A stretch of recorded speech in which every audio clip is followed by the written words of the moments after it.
Hello, I welcome you all once again to my channel Explore Education. I am Dr. Rashmi Singh, Assistant Professor, Department of Education, SS Khanna Girls Degree College, University of Allahabad.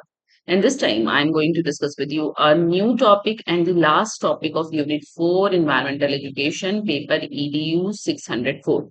Okay, and it is International Solar Alliance. Okay, देखते हैं कि ये क्या है। अगर इसके background और context में जाएं तो jointly launched by India and France on 30th November 2015 at COP 21 in Paris alongside the Paris agreement negotiations. यानी कि हम लोगों ने पेरिस एग्रीमेंट पढ़ा है 2015 का, उसी के साथ ये इंडिया और फ्रांस ने मिलकर 30 नवंबर 2015 को लॉन्च किया है।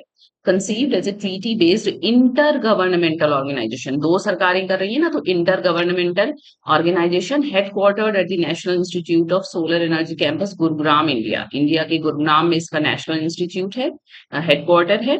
Came into force on 6 December 2017। 2017 को ये मतलब कार्य क्षेत्र में आया, मतलब एक्चुअली इंप्लीमेंट हो गया आफ्टर रेटिफिकेशन बाय 15 कंट्रीज, जब 15 देशों ने इस पर सहमति जताई।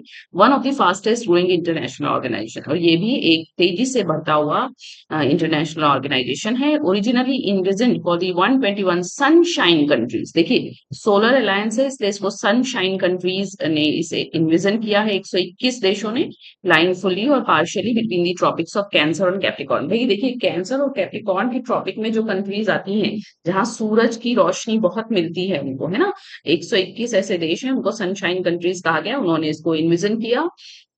ऑब्जेक्टिव्स की बात करें तो ये सोलर एनर्जी, भाई हम धूप से परेशान रहते हैं लेकिन सोलर एनर्जी का हम यूसेज भी कर सकते हैं। कहाँ? एनर्जी सिक्योरिटी में, सस्टेनेबल डेवलपमेंट में। तो इसका पहला ऑब्जेक्टिव यही है कि to promote solar energy for universal energy access, energy security and sustainable development. To reduce the cost of solar power generation, solar power generation की कॉस्ट को घटाना भी इसका एक लक्ष्य है। And financing through aggregated demand across member countries, है ना। हम इसका इन्वेस्टमेंट बढ़ाने की बात की जा रही है कि 1000 बिलियन तक मोबिलाइज किया जाएगा 2030 तक for large scale solar deployment and to bridge gaps in solar technology access, capacity building and financing specially for developing countries. और जो विकसित देश हैं जो इसको सोलर एनर्जी पे काम करना चाहते हैं उनके लिए सोलर टेक्नोलॉजी को एक्सेस कराना, कैपेसिटी बिल्डिंग करना, उनके लिए फंड जनरेट करना, इन सब ये भी इसके लक्ष्यों में शामिल है। अगर इंस्टीट्यूशनल स्ट्रक्चर की बात करें तो दी assembly is the apex decision making body comprising representatives of all member countries meeting annually. मतलब हर साल सालाना ये इसके सदस्य राष्ट्र जुटेंगे, ये बात तय हुई। The secretariat based in Gurugram India is headed by director general and manages day to day coordination. Gurugram India में जो हेडक्वार्टर बेस है उसमें जो सेक्रेटेरिएट है वो इसको डे टू डे कोऑर्डिनेशन देखने का उसका काम है, डायरेक्टर जनरल की मदद से वो ऐसा करेगा। India serves as the permanent host country. Leadership has historically included co-chairs from India and France. India जो है वो परमानेंट होस्ट कंट्री है और इसको इंडिया और फ्रांस को चेयर करेंगे, ऐसी बात तय हुई। Represents A distinctive model of N internationally governed body permanently hosted in a developing country, है ना। ये खास बात है कि भारत अभी पूर्ण रूप से विकसित राष्ट्र नहीं हुआ है लेकिन एक डेवलपिंग कंट्री में एक किसी इंटरनेशनली गवर्न बॉडी का परमानेंट होस्टेज है, परमानेंटली होस्ट कर रहा है इंडिया, ये बड़ी बात है।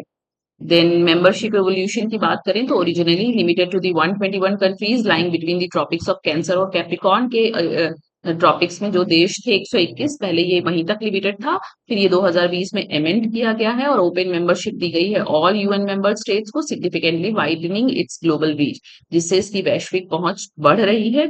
ISA now counts 120 plus member countries and signatories reflecting broad international interest in solar cooperation.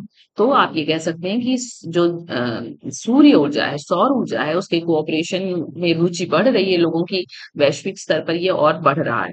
This shift transformed ISA from international solar alliance है, ये ISA from A tropical solar belt initiative into A genuinely global platform. तो इस shift से आप क्या कह सकते हैं कि आईएसए जो कि एक solar belt initiative tropical region के देशों का था, अब वो एक वैश्विक प्लेटफॉर्म पर उभर कर आ रहा है। अगर की प्रोग्राम्स की बात करें तो scaling solar applications for agricultural use, आप सोलर एप्लीकेशंस को कृषि क्षेत्रों में लगाइए, है ना। Farm equipment, irrigation, solar powered irrigation pump, जो सिंचाई के पंप हों वो सौर ऊर्जा से चले, है ना। Affordable finance at scale works to lower the cost of capital for solar projects through blended finance mechanism. देखिए बड़ा खर्चीला होता है सोलर पैनल लगवाना, लेकिन इसको सरकार सब्सिडी भी दे रही है और ये बात की जा रही है कि इसका फाइनेंस अफोर्डेबल बनाया जाए। Solar technology application resource centre बनाए जाए, supports capacity building and technology transfer. These programs target the practical on the ground barriers developing countries face in solar deployment। तो ये प्रोग्राम इसीलिए बनाए गए हैं कि जो धरातल स्तर की, जो यथार्थ लेवल के अवरोधक हैं, वे जो विकसित राष्ट्रों को फेस करने पड़ते हैं, वो हटें और सोलर डिप्लॉयमेंट पे तेजी से काम हो सके। अगर की प्रोग्राम टू की बात करें, one sun one world one grid. देखिए नाम कितनी खूबसूरत है, एक ही तो सूरज है ना, पूरे विश्व का है। तो one sun one world one grid OSOWOG ये अनाउंस किया गया 2018 में और फॉर्मली लॉन्च किया गया 2021 में। इन्विजन्स a global interconnected solar power grid, जो ये दूरदृष्टि रखता है कि एक वैश्विक संबंधित अंतः कनेक्टेड एक सोलर पावर ग्रिड बने। Aims to let renewable energy flow across borders and time zones, balancing supply and demand worldwide, है ना।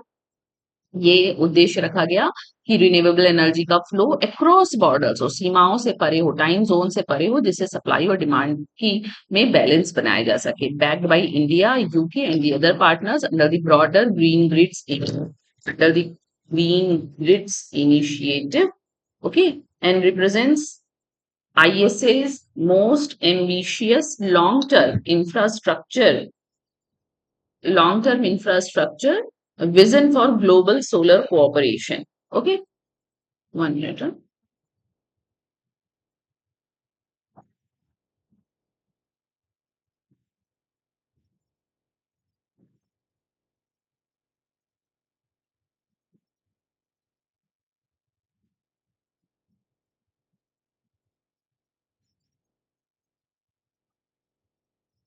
वन मिनट जी, इसको भी देखती हूँ मीनाल से, ठीक है ना। Backed by India, UK and other partners under the broader green grids initiative. इसके अलावा represent ISA's most ambitious long term infrastructure vision for global solar cooperation. इसके अलावा अगर अचीवमेंट की बात करें तो इसने क्या किया, help reduce the cost of solar panel, इसकी वजह से सोलर पैनल की कॉस्ट कम हो गई है। And financing through aggregated demand and D risking mechanism, supported solar deployment projects across Africa, Asia Pacific and Latin America, Caribbean through country partnership, है ना। World solar bank initiative आया है, वो announce किया गया है अराउंड COP28 2023 में। Aims to further scale concessional solar financing, यानी कि और कंसेशनल रेट पर दिया जाएगा। Recognised as a pioneering example of India led south south and north south cooperation on climate technology. ये सब इसकी उपलब्धियां हैं। ठीक है, कि कैसे जो है वो सोलर एनर्जी को सस्ता किया जा रहा है, सोलर पैनल की कॉस्ट कम की जा रही है, ताकि इसमें बढ़िया काम सोलर एनर्जी से लिया जा सके। और इंडिया की भूमिका ये है कि इंडिया इसमें एक लीडरशिप रोल की भूमिका में, एक फाउंडिंग मेंबर की भूमिका में है, providing both the initial concept and continued institutional and financial support as host country. क्योंकि होस्ट कंट्री है इसलिए वो उसने कंसेप्ट भी इंडिया का है और इंस्टीट्यूशनल और फाइनेंशियल सपोर्ट भी इंडिया दे रहा है। Complements India's own national solar mission and broader climate diplomacy under its Panchamrit pledges। मतलब जो पंच अमृत हैं उनकी जो प्लेज ली गई है कि सबको सुरक्षित रखा जाएगा, उसमें सौर ऊर्जा भी एक है और उसके तहत भारत का अपना ये राष्ट्रीय सौर ऊर्जा मिशन है। India has committed significant funding and technical assistance to ISA, particularly for Africa and South Asia। South Asia और अफ्रीका को भारत फंडिंग भी कर रहा है। Reflects India's broader strategy of positioning itself as a leader in South cooperation on renewable energy। Okay, लेकिन इसकी भी आलोचना है, चुनौतियां हैं कि स्लो डिसबर्समेंट है ना। Many smaller developing member countries face capacity constraints और एम्बिशियस, जो बहुत एम्बिशियस है, $1 ट्रिलियन का इन्वेस्टमेंट का टारगेट है जो मुश्किल है पूरा होना। और one sun one world one grid जो इनिशिएटिव है उसको अभी टेक्निकल, फाइनेंशियल और जियो पॉलिटिकल हर्डल्स हैं उसमें अभी, ताकि मतलब जेन्युइनली ग्लोबल ग्रिड बनने के मार्ग में अभी बहुत अवरोधक तत्व हैं। फिर भी अगर की टेक अवे की बात करें तो ISA launched by India and France in 2015 is a treaty-based body hosted in Gurugram, aiming to mobilize $1 trillion for global solar deployment by 2030। ये आपको याद रखना है।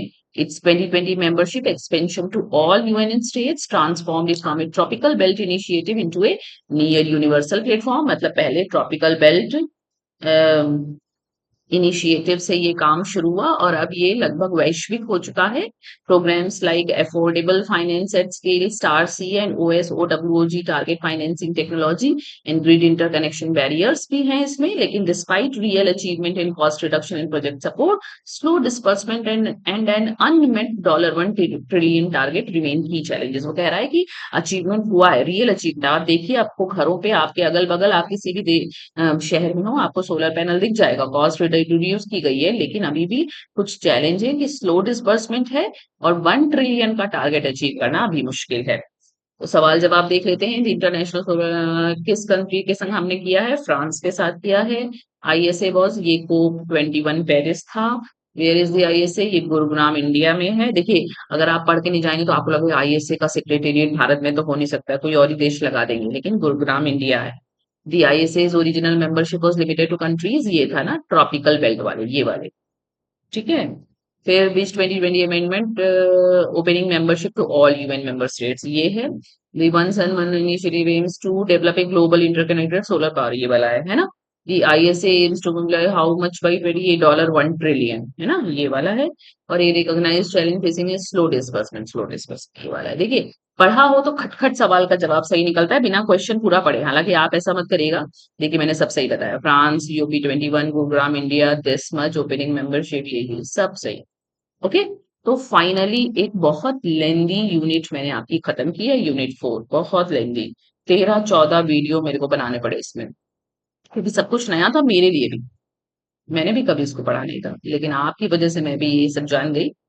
सो happy learning to all of us. ठीक है, and thank you for watching.